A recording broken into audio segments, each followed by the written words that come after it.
This is Takako Shigehisa, and I'd like to share some ideas on why and how to use Photostory 3 in an effective way in your language classroom.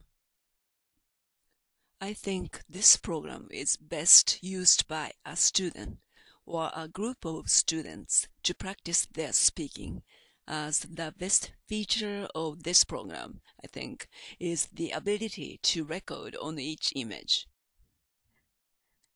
This will encourage the communication of 5 C's, that is, presenting information, concepts, and ideas to an audience of listeners on a variety of topics. Photostory 3 will especially help your students enhance their presentational mode, as they have to think about ensuring that the audience understands the messages conveyed. In other words, this will encourage your students to think not only about what they want to say and how they say it, but also how to choose and use image to be in sync with what they state. Let's think about how we can use Photostory 3. For example, did your students just learn how to introduce themselves? If so, they should be able to state their names and where they are from and choose the images that represent them.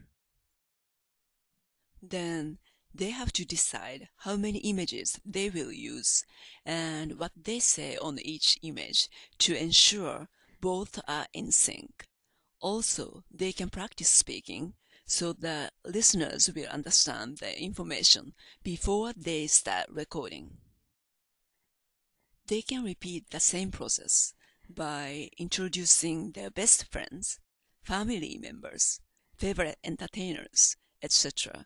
of their own choice by using images of those people.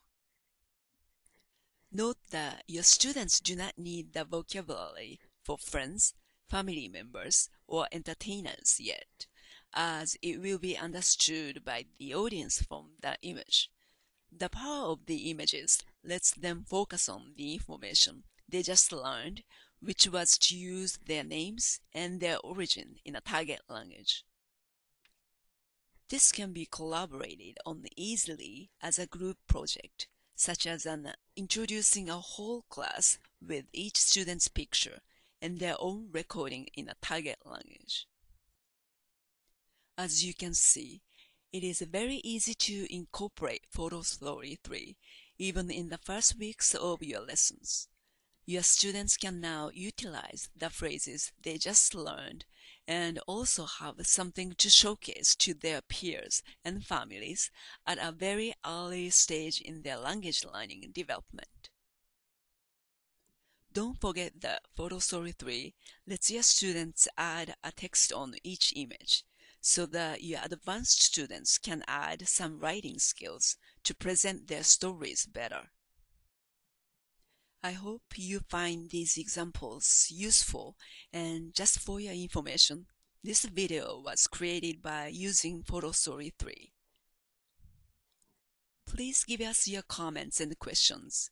Thank you for taking a look and have fun with Photostory 3.